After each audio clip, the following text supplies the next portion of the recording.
Hey guys, it's Becky Bamboo. It is Tuesday night, October the 12th, 2010.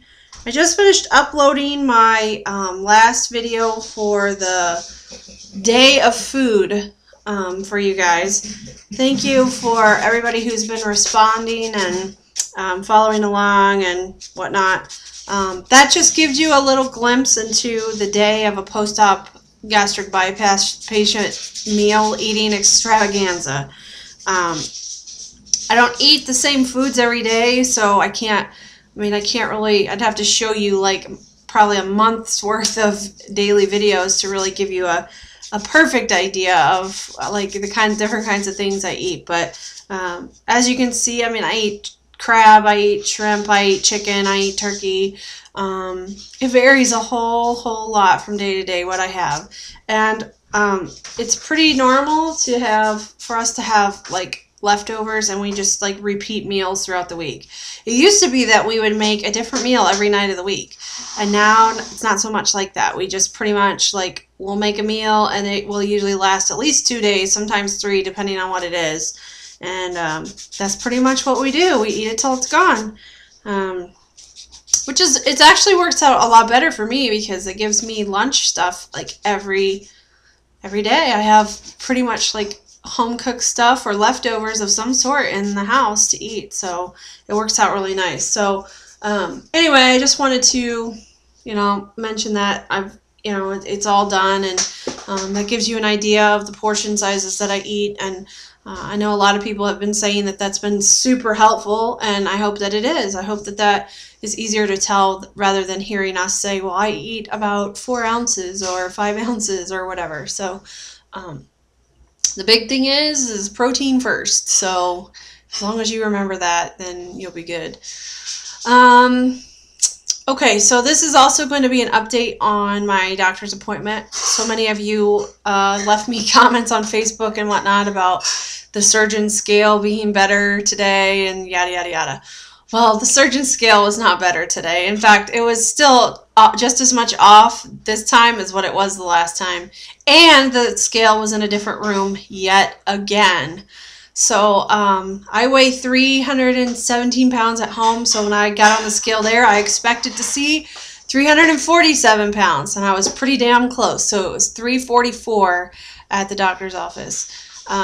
I had a nice long chat with the surgeon about this today, and I said, I really don't think your scale is weighing right. And I asked if he had recalibrated since they'd moved it again, and he said he didn't really answer, but he did say that it may need recalibrated. And I asked him to really look at me and tell me if he really thought I was 344 pounds or if he thought maybe I was a little lighter than that. And he kind of took a step back, and he's like, yeah, you're pretty small through the neck and chest and upper body, so you might very well be lighter than that. And so, I wasn't rude. He wasn't rude. We just had a nice long chit chat about it. And in the end, I think it was really good that I just went ahead and told him how I was feeling about his scale, because, I basically, the big question in my mind was, am I where he wants me to be?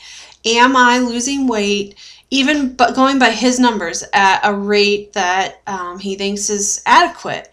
And so that's what I asked. I said, my concern is that I'm not losing fast enough for what you think I should be. And he said, no, you're right where you should be, and you're right average. You're just an average weight loss, and everything looks really good. So that's very encouraging to me. And last time I was there, he really kind of reamed me over about my exercise routine and whatnot. And at that time, I was going 3 to 4 days a week, more likely most times 3 days a week. For about 30 to 45 minutes back then. Now it's kind of gone up quite a bit. I go most of the time 3 to 4 days a week for at least an hour. Sometimes I've been there an hour, 35 minutes. It just varies a lot, but I hardly ever work out for less than an hour anymore. And so I told him all of that I was doing, and doing water aerobics and swimming laps and walking and riding the elliptical and really mixing it up a lot. And he was really, really pleased with that. I also talked to him. I'm part of his team for the Walk from Obesity, which is in 2 weeks. And he was really glad to hear that I had signed up to do that, and is very, very happy to hear that I'm bringing some people with me. So, yeah, I really think that maybe we just needed a nice chat. He was in a much different state of mind than the last time that I saw him. So I know I told you guys the last time I was there, the office was totally swamped. They had people everywhere. So he might have just very well had a pretty rough day or something like that. I don't know. It's one of those things you'll never know. Like, I'll never know how it was supposed to be or what happened to him during that day. But this was a different appointment, and I feel a lot more secure in knowing that I am where he would like for me to be. And, I said, my scale weighs me at 317 pounds, and that's what I weigh on every week. And he said, then just go by that number. He said, every scale you ever get on is going to weigh you somewhat different, so you can't stress out about the numbers. He said, are you feeling better? I said, yeah, of course. I said, I have like 1 billion times more energy, and I'm a lot stronger, and I can do a lot more than I used to be able to do.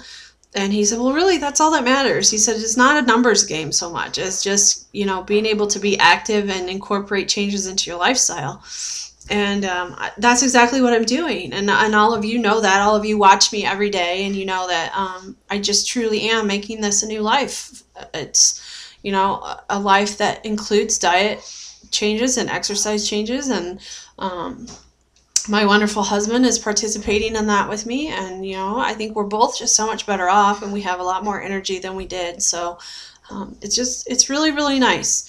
So it was a much better appointment than the last one was. And I am very, very pleased with the outcome, just the outcome in general. And I really think that had I just taken time to stop him last time and have this conversation, then it might have turned out a little bit differently. But I didn't, because I was so consumed with the meanness that was happening that I just was paralyzed by it, and I couldn't even take time to really talk to him. So yeah, I guess this is a good lesson for people. If you're having problems or you have questions, you need to really be open and honest with the doctor about it. I have to tell you guys a story that is hilarious to me, and I still to this moment don't understand it. But his little nurse was taking me into the examination room before the doctor saw me, and she said, well, just to let you know, we got a fluoroscopy machine now, so he may want to do an upper GI today. And I was like, really? Is that like standard? Because I thought we didn't really need to have that done after surgery, and unless something was wrong. And she didn't really answer, and she just kind of left. She just like walked out of the room, and I was like, well, that's kind of weird. So I didn't say anything about it, and the doctor comes in, and we have our little chit chat and talk about my next appointment, which is going to be my 6-month appointment, which will be in January. And he kind of talks to me about that I'm going to need lab work prior to that appointment, and nothing is said about an upper GI. And I thought, okay, well, whatever. So I go to check out, and there's a different little clerk there who says to me, well, aren't you going to get an upper GI done before you leave? And I was like, no, he didn't say anything about needing one. And she's like, well, a lot of our patients are wanting to get them done. And I just like kind of got this like puzzled look, and I'm thinking, did she honestly just say people want to have an upper GI? And so I was like, well, that's not something I really want to do unless it's something that I need.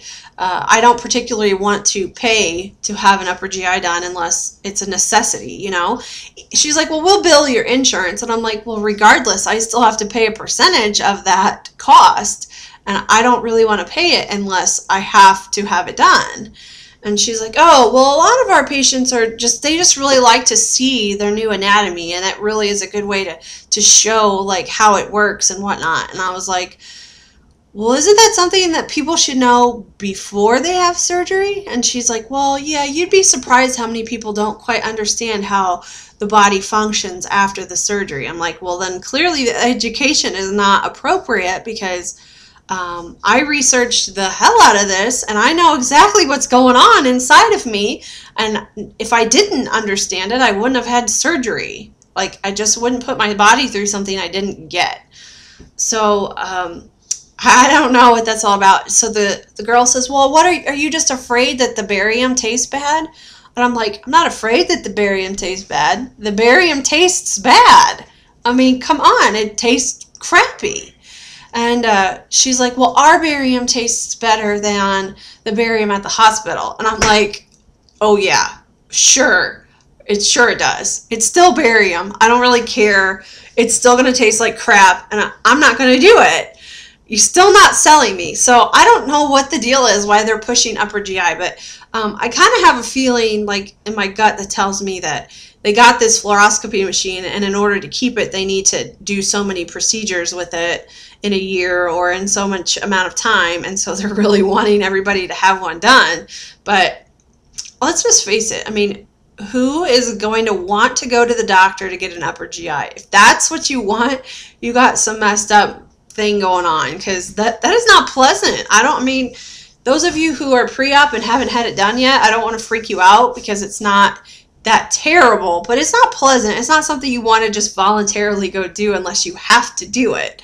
So I got quite a kick out of that, and the girl just kept trying to push me, and I'm just like, you're not going to sell me on having this done. I'm seriously not going to pay to have a procedure done that I don't need, nor do I really want to voluntarily have that done. If I'm sick and I think something's wrong, I'll be the first person in here to get one done. But until then, I'm totally not going to get an upper GI. So, yeah, I thought that was very bizarre and weird. I don't know. So I had to share that with you guys because it's quite hilarious to me. Like that, I just can't believe that there are patients in this clinic that are going in there going, I think I'd like to have an upper GI done today. No, I don't think so. So anyway, that's that. Things are good. The doctor says, go by my scale. I'm going by my scale. He said everything looks good. I'm where he's expecting me to be at this point, and that he can only guarantee that I'm going to have another 3 months of the magic weight loss. He said some people go as long as a year with magic weight loss. Some people go 18 months. It varies. He said, but I can only really guarantee you a full 6 months of it. So, really work as hard as you can the next 3 months to get as much off as possible. And then he said the rest is kind of going to be up to you. Of course, you still have restriction, and of course you still have, you're not going to be able to eat like you could, but the malabsorption effects go away over time. So, I'm totally pleased with my progress. I could not be any happier, and I don't think I could be any further along. I just really don't. So anyway, that's my update for all of those of you who have been wanting to know how the doctor's appointment went. You can follow up or whatever. So have a great night. I'll check in later. Bye, guys.